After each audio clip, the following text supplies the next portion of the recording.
Yeah. what's going on in free agency, what Rodgers is going to do. Is there any chance Brady unretires for a second time? What it's looking like for Yeah. the Yeah. Seahawks and their quarterback? I mean, you go ahead, Efrain. What do you think your Cowboys are going to do? So, man, I'm happy that Dan Quinn is coming back as their defensive coordinator. I'm happy about that. Um, I'm happy that Kellen Moore is gone, but at the same time, I'm a little bit nervous about our new offensive coordinator, but I do believe in him. Not Mike McCarthy. It's not what I'm talking about. Our new offensive coordinator, if you guys know, is the son of Marty. He used to coach the Chiefs.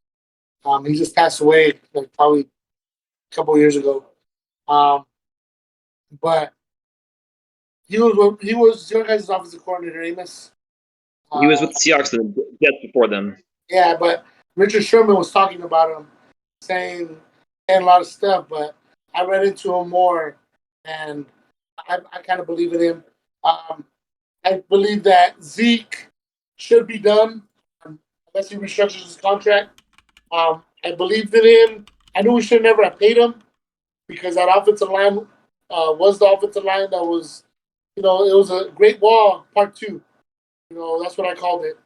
And if you guys don't know what I'm talking about, Great Wall Part 1 was Emmitt Smith's offensive line. Anybody could have ran behind that offensive line. But you guys just got to know that, the Cowboys, we have the offense and the defense. And it's just the quarterback. The quarterback. And the coaching. Yeah, by McCarthy, but this year it proved a little bit more. I was at that San Francisco game, and that after 7 years being in the league to keep making the same mistakes, that hurts. You believe in a guy that you think he can take us to the big game, and he can't. He's another Tony Romo. I want Tony Pollard to resign. I think we're gonna franchise tag him. I was just talking to the guys about that. I feel like we can franchise tag him, and probably just build up our offensive line if Zeke restructures his contract. If not, I believe one of those running backs is going to be good enough to come back and figure out how we can run behind our offensive line. We do have good receiving core, and I do hope that we can do big things. But honestly, I feel like we're still good to go for next year again. We're still good to go for next year, and hopefully our defense is good, and our linebacking core is looking for a ring. And like we always say, there's always next year. But how about them Cowboys? Efrain, can I So ask you? you're comfortable with the receiving core that they have? You think that they have a true number one in CD Lamb? Yes, he proved it this year. He proved it. At first, I wasn't too big on him, thinking about him being the number one, but he proved it. He proved it against the Niners. He proved it against the the the Buccaneers. When we needed him to do stuff, he was doing stuff. So I know that is our number two and number three. We do have two and three. Michael Gallup is a good number two. Even if he doesn't come back, he proved me wrong. I didn't think he was going to come back as strong as he did. But uh, we still got to look for a good slot receiver. But I think we can fit anybody in that little slot. Well, Efrain, to that point, I think Malcolm Gallup is solid when he can stay healthy, but just keeping him on the field and being healthy has seemed like it's always been a challenge for him. Specifically the last few years. My question for you though is, you say you're good with Kellen Moore leaving.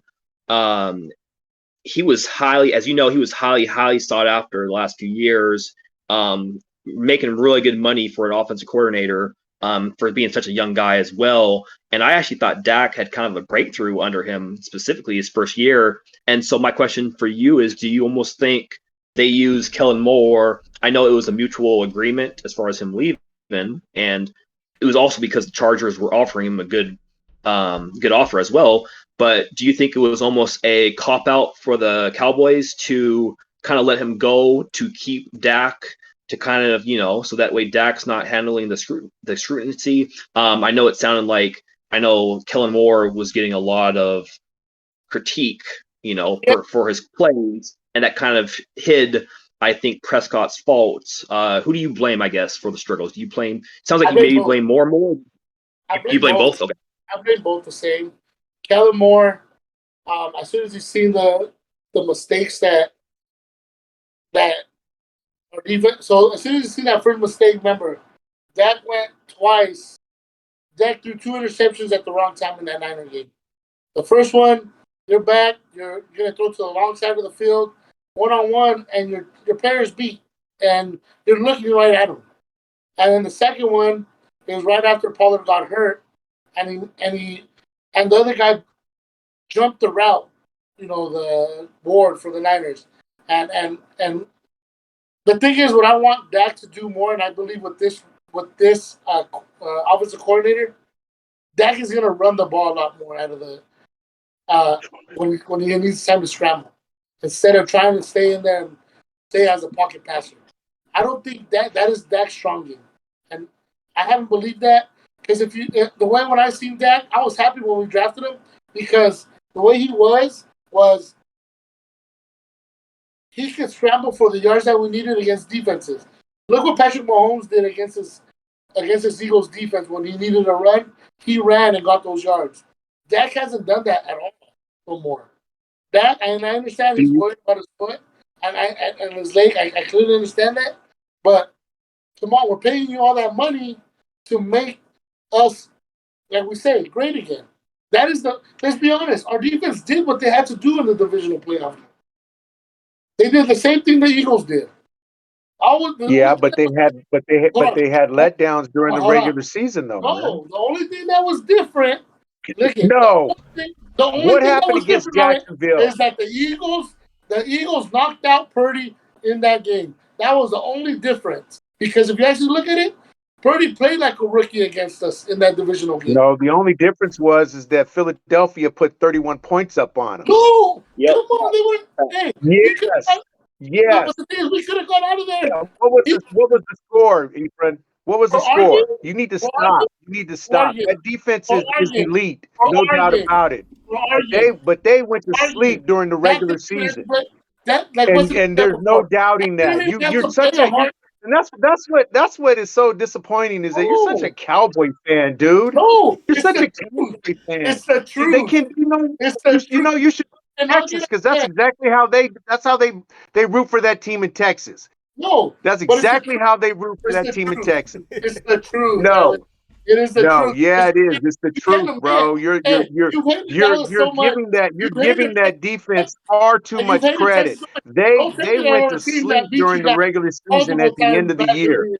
And if you don't want to admit it, the record shows that they should have won that division. After Hurts went down, they should have won that division, and they didn't. Because of the defense. Oh my God! Because of the defense. Really? Come on. Yes, because of the defense. I'm gonna have to see that Jags game again. And I'm just gonna leave it at that, because Jacksonville should have never beat that team. They should have never even been able to play with that team. 2 interceptions. Wait, didn't the Jags win in overtime though? Yes, they came back because of Dak Prescott. But Dak threw in. He didn't have to do anything. Kellen Moore couldn't fucking finish. Sorry, my language. Kellen Moore couldn't finish the game like he had to. You were up 2 scores, and Jacksonville comes back and beats you? How does that happen? Tell me. Because the defense went to sleep. What about the offense? All they had to do is run the ball out. You have 2 running backs. Defense. What does everybody say? Defense wins championships. Not anymore. Defense wins championships. Not anymore. Defense wins championships. What just happened at the Super Bowl? Everybody said the Eagles defense was going to win the championship. Yeah, and the Chiefs defense played better. And the KC, they did. And all they did played was better than they had pretty much all year long. They couldn't make no stops in the first half.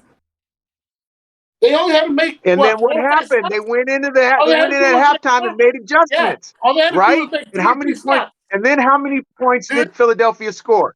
13. How many points did they score? 12, actually, wasn't it? In the second half. 3 and 8. So it was 24. 11. It was 14, right? Oh yeah, 14 no, yeah, At 11. halftime, and they scored 35, so they scored 11 more points in this. They scored 11 points in the second half. Yeah. And Allen, Because the defense shut them down. Made 3 stops. and you know who Because the defense shut them 3 down. stops. 3 stops. That's all they made in the second half. What did you guys Come say, on, Alan or Amos? come on. and the Chiefs, Man, and that's be the thing. The Chiefs, real. That offense won my God. that Super Bowl for them. Go Anyway, ahead, so Amos. you have to understand, Efrain, the Chiefs defense played at a elite level that Super Bowl. They have a guy named Chris Jones, who you're really familiar with. He was an unblockable menace. He had 2 sacks that game. His pressure rate was ridiculous the whole game. Look They at couldn't. the stops. Look at the stops. On 3rd and 14, they got a first down. I'm saying that's why the Eagles Look at the score. stops. Look at the stops. That's what I'm telling you guys. Look at the stops in the second half and the first half. And what happened in the second half? The Eagles defense could not make a stop at all. Just know the Super offense, Bowl winner. And Kansas City's defense did. And Kansas City's defense did. This is scored. What happened to You know what, bro? I'm not gonna argue with can't. you about it. Because you can't. Because I can. And anybody that's watching this is gonna agree with me. They're not gonna agree with you. Patrick Mahomes scored how many points in the second half? How many points did he score in the second half? What, Exactly. How many points did he score in the second half? How many points did Jalen Hurts score in the first half, and how many did he score in the second half? How many points did he score in the second half? Whatever. How many points did they score in the second half? 24. They scored 24. Bro, you need to wake up. You need to wake up. 24. I will give Efrain this. Jacksonville was really hot at the end of the season, and the reason that they won wasn't it a Dak pick 6 for the win? So yes, your offense gave up that game, but and it hit the receiver and then bounced into the defender's hands. It wasn't because he threw a bad pass; it's because the receiver didn't make the catch. No, but what he's saying is that oh my God. It's a cat. He's saying that the offense is the reason why they lost, which is true. But against the Niners, I mean, no, because the offense isn't on the field when the defense is letting the team score. Just because it was a pick six at the end of the game, how many other scores did the offense get? You got to realize how many other scores did the offense get in the second half? Trevor Lawrence was going off at the end of the season. I mean, look what he did against the Chargers, and I mean, bro. I'm just. But look what he did in the first half against the Chargers. And me and Efrain had this conversation the week after that game. If that coach hadn't played for not to lose, they should have put the hammer down on that team. They should and continued to score, but they stopped, and they would have won. And then another thing was they should have never played Mike Williams at the game before that, or they would have had him available too. So didn't I say we were gonna have a letdown? Because we're looking forward to the Eagles the following week. Efrain, at the end, put up 40 points, and then they couldn't even stop the Eagles with the second on that Eagles team. And we put up 40 points on that Eagles team. Yeah, and how many did the Eagles put up? 40 points on that Eagles team. Yeah. Yeah. You gotta realize that Eagles defense. How many points did the Eagles put up against that Vine defense with a backup quarterback? Oh. Yeah, but the Eagles did get what? Yeah. Or didn't the Cowboys get 4 picks though off that quarterback? Yeah. But they still were in the game the whole time. Would they win by a touchdown? Not because of the defense. With a backup quarterback. The defense won that game. With a backup quarterback. Oh. Okay, guys, let's move on for a second. At the end of the day, Efrain, congratulations to your Cowboys. They had a really good season. They were clearly a top 4 team in the NFC, but I would just think most people would certainly say throughout the whole season, it clearly was the Niners and the Eagles as the best team in the NFC. I get what you said as far as the whole Niners. I mean, Niners were basically playing with one arm behind their back against the Eagles. But to Alan's point, that Eagles offense, man, they just scored. That offensive line specifically manhandled the Niners' elite front seven. Now, was it, hey, we know we're on to our 4th string QB, it's over? You could argue that. Sure, that might have played a little bit of part, but the Eagles deserved to go to the Super Bowl, period. I think the Eagles were the best team in the NFC. It will be interesting going forward, but specifically, Alan, specifically Efrain, what do you think the Cowboys, besides Dak Prescott, besides the OC, besides the changes, what do you specifically think your team needs, and what additions do you think they need position-wise? Honestly, in my eyes, I want to build our offensive line back up. We need another left tackle again. Tyron Smith is getting very old. Um, I like him, but we got to replace. We're gonna have to replace him sooner or later. And our guards, Zach Martin, I love him. He's a great guard. Boswick, great center. The rookies did good for what he had to do this year. But it's just offensive line. I want to build an offensive line. That's what I'm hoping for. If we can get another left tackle or right tackle, like that, we can move Tyler Smith back to the left tackle position. I would love that. And then go on from there. That's what I'm hoping.